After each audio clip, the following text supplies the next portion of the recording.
Hello la team Physiomène, j'espère que vous allez bien et que vous êtes en pleine forme dans cette semaine de challenge pour comment réussir son année 2023. Alors, on a fait un bilan, on a vu les objectifs, la temporalisation, la théorie des petits pas, bref. Là, ce qui va être intéressant, c'est comment rester motivé. Parce que c'est bien, je vous ai donné des exercices à faire, j'espère que vous les avez faits. En tout cas, certaines d'entre vous ont commencé à les faire puisque j'ai eu des beaux commentaires.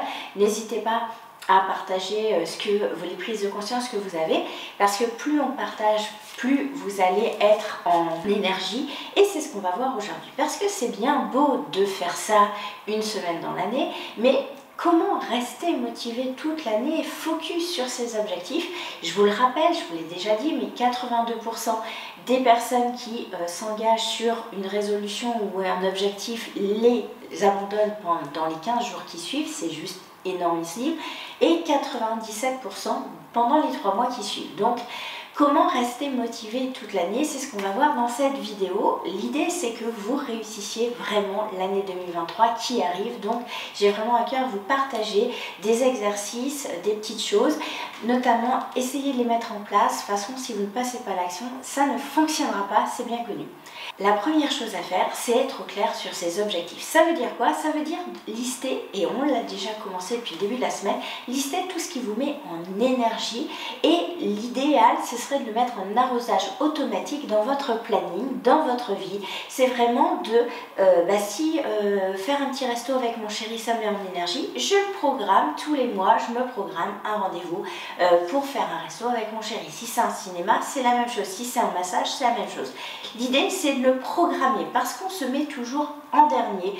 On a toujours, ah oui, mais il y a encore ça à faire, il y a encore les enfants à s'occuper, il y a encore le mari, il y a encore l'entreprise à s'occuper. Oui, mais si vous n'êtes pas en énergie, vous ne tiendrez pas sur le long cours. Donc, listez, et vous l'avez déjà fait, ce qui vous met en énergie, mais surtout mettez-le en arrosage automatique, c'est-à-dire des rendez-vous systématiquement tous les mois, mensuels ou même toutes les semaines, hein, ça dépend, sur ce qui vous fait plaisir, ce qui vous met en énergie. Après, pourquoi vos objectifs vous parlent? Ça veut dire quoi? Mettre du sens dessus, c'est-à-dire mettre du sens pourquoi je fais les choses. Et on peut faire 5 pourquoi, comme je vous l'ai dit. Pourquoi j'ai envie d'augmenter mon chiffre d'affaires? Je vous l'ai déjà dit, pour améliorer mon train de vie, pouvoir me payer plus. Pourquoi j'ai envie de me payer plus? Pour pouvoir m'offrir des vacances avec mes enfants. Pourquoi c'est important de s'offrir des vacances avec ses enfants? Parce que j'aime mes enfants et je vais leur faire plaisir et je vais avoir des moments de qualité avec eux. Pourquoi j'ai envie d'avoir? Voilà, l'idée, c'était des 5 pourquoi, c'est mettre du sens sur les objectifs pour ce qui est important vraiment. Et c'est vers la 5e, 4e, 5e réponse que vous aurez vraiment ce qui est vraiment important pour vous. Donc vraiment focalisez-vous là-dessus.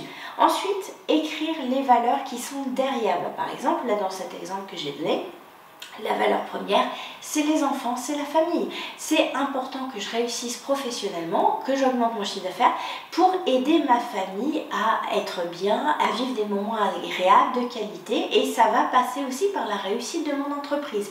Voilà, écrire les valeurs qui vont nourrir vos objectifs, ça c'est vraiment important de savoir quelles sont les valeurs que vous nourrissez à travers ces objectifs. Après, vous pouvez faire comme exercice, j'aime bien le faire, c'est faire un vision board, c'est-à-dire pendant un après-midi, vous prenez plein de magazines, vous coupez et vous créez un vision board, c'est-à-dire une vision, un tableau de vision de ce que vous aimeriez faire à la fin de cette année, qu'est-ce que vous voulez avoir réalisé.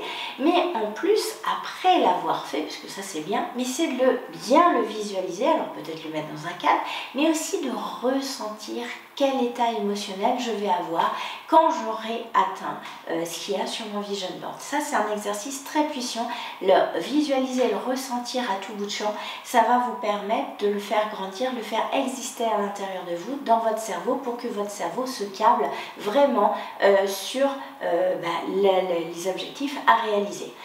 Ensuite, vous chercher le pourquoi et non le comment. Oui, mais comment je vais faire pour réaliser cet objectif? Ah oui, mais là, je n'y arrive pas. Et le problème, c'est quand on est câblé problème, pas forcément solution, et bien en fait, focalisez-vous sur le pourquoi. Souvent, je dis, l'univers fait bien les choses, c'est-à-dire avoir la foi, se dire qu'on est focus sur son objectif, on met tout en œuvre pour y arriver. C'est ce que Thich Nhat Hanh disait, c'était mettre les actions, mettre les pensées, mettre l'énergie juste pour atteindre l'objectif. Par contre, l'atteinte de l'objectif, en fait, il faut avoir la foi parce que ça ne nous appartient pas. Donc, en fait, on s'en remet à qui vous voulez, mais c'est vraiment important. Ensuite, la dernière chose qui va vous aider vraiment à rester motivé toute l'année, ça va être les ressources et l'entourage. Quelles sont les ressources dont j'ai besoin pour atteindre cet objectif? Les lister, voir si elles sont à côté de moi ou est-ce qu'il faut que j'aille les chercher. Après, est-ce que mon entourage me soutient?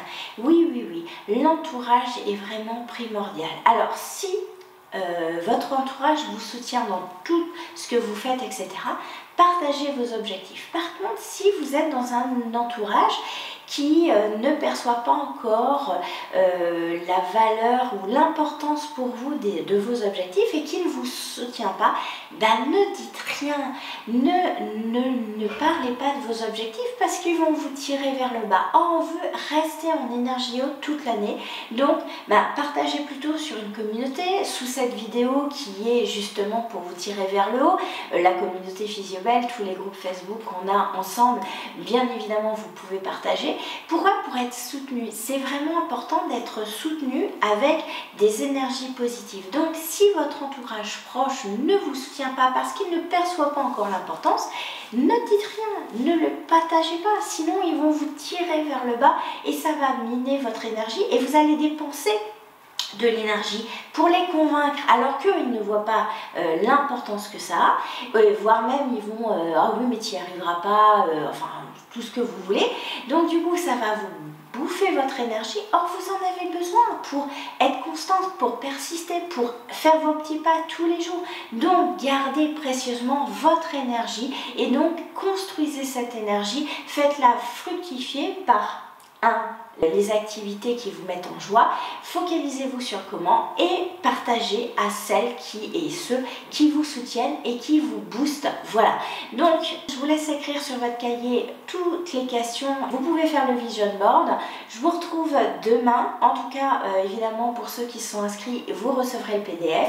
En tout cas, je vous dis très bon travail. Je vous souhaite une très belle journée et je vous retrouve demain pour la dernière vidéo.